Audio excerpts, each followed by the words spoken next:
Pour la prochaine heure, vous écoutez Samedi de lire avec Amélie Boivin-Enfield. Bonjour tout le monde, bienvenue à l'émission Samedi de lire et cette semaine, j'ai le grand bonheur de recevoir l'auteur Dominique Bertrand. Bonjour Dominique, vous allez bien? Bonjour, ça va très bien, merci. J'aimerais qu'on parle un peu de vous. Vous avez eu une carrière internationale comme mannequin pendant quelques années. Pendant une dizaine d'années.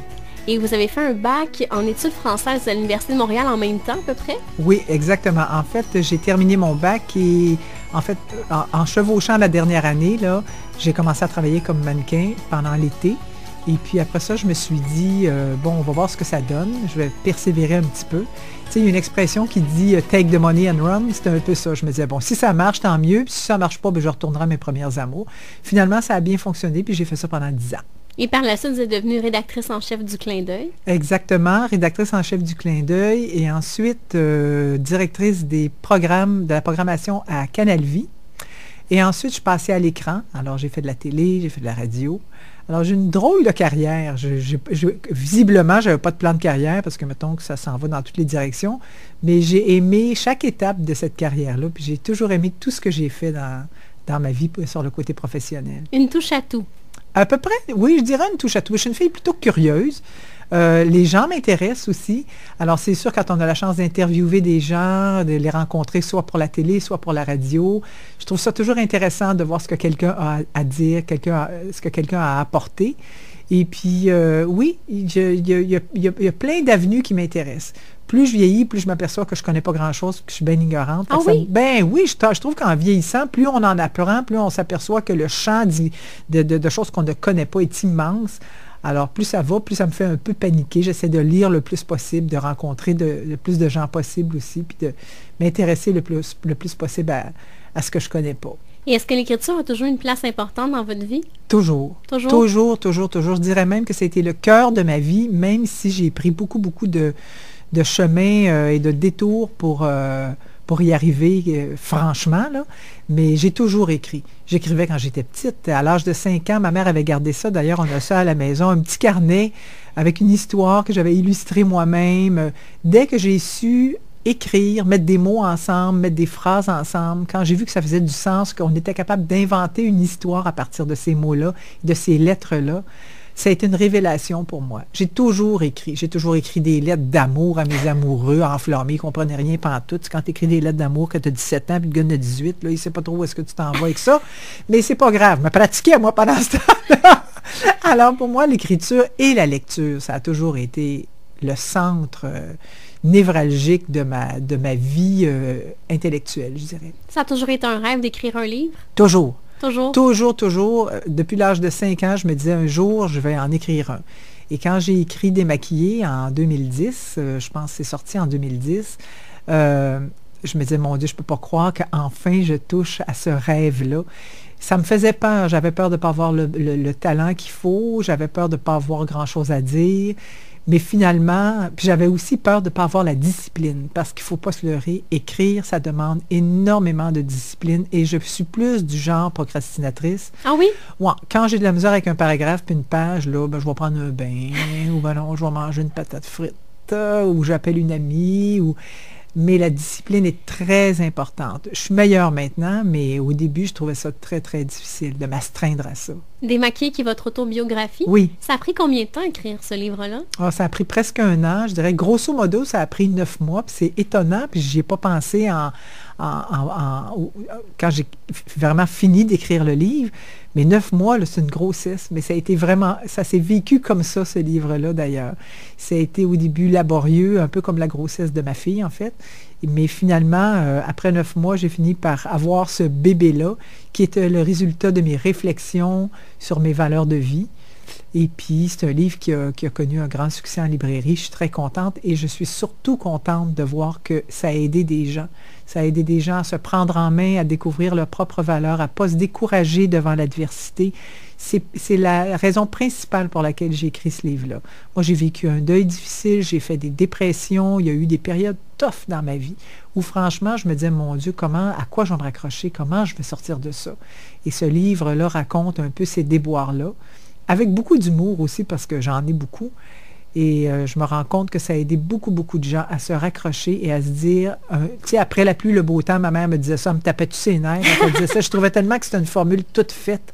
Mais c'est vrai après la pluie, le beau temps. C'est pas vrai qu'on reste dans le noir et dans les difficultés tout le temps. La vie, c'est le changement et ça finit toujours par s'arranger. Il faut trouver le côté positif dans chaque chose. Puis il y en a, c'est dur à trouver.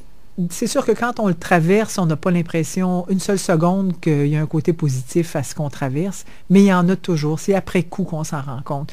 Par exemple, dans mon cas, moi, j'ai fait une dépression, une dépression très sévère et une rechute. Quand on traverse ça, on ne pense pas que c'est donc une bénédiction. Mais c'est plus tard qu'on se rend compte que finalement, il y avait un bon côté à ça. Avoir fait une dépression me permet aujourd'hui de vivre mieux, de respecter mieux mes limites. Je sais ce qui m'a mené en dépression. C'est l'incapacité de dire un petit mot simple que les femmes ont de la misère à prononcer, c'est non. Quand on dit oui puis qu'on pense non, une fois de temps en temps, c'est pas pire. Mais quand ça se répète tout le temps, on finit par tomber en dépression parce qu'on bafoue nos limites. Maintenant, je vis beaucoup mieux.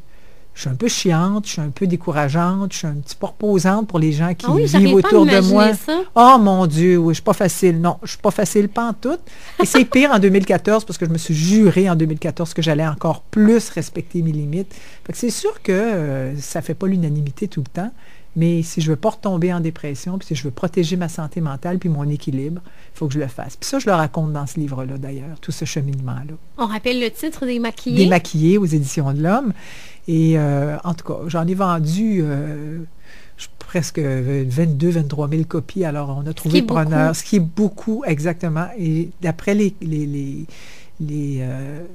courriels que je reçois, les gens, ça les a aidés beaucoup. Alors, si vous traversez une période difficile, allez chercher ce livre-là. Ça va vous faire sourire, puis ça va vous donner des trucs pour vous en sortir aussi. Et Dominique, j'aimerais ça qu'on parle de votre premier roman, mon bébé, qui est sorti à l'automne. Oui, Le Poteau Rose. Le Poteau Rose, exactement. Alors, c'est un roman. C'est une pauvre Florence qui est le personnage principal. Florence qui a 45 ans, qui ne travaille pas, qui n'a jamais vraiment travaillé, qui n'a pas d'enfant, qui est très oisive, qui compte sur son mari, qui est très dépendante de son mari, et financièrement, et affectivement, et sur tous les plans. C'est une femme qui n'a pas confiance en elle. C'est une péteuse, une snob, un être profondément désagréable, mais qui a été très blessé dans sa jeunesse, on le comprend en lisant le livre, et qui s'est réfugiée dans le non-dit. Alors elle, parler des vraies affaires, moi c'est tout l'opposé de moi, parce que moi je parle de tout, puis je confronte aucun tout. Tabou avec aucun vous. Tabou. Oui, puis pour moi c'est important de dire les choses. Je pense pas qu'on puisse changer quoi que ce soit dans la vie si on nomme pas les choses. Elle, c'est pas ça. Elle veut rien dire, rien nommer. Elle découvre des évidences que son mari la trompe, et elle n'ose pas le confronter.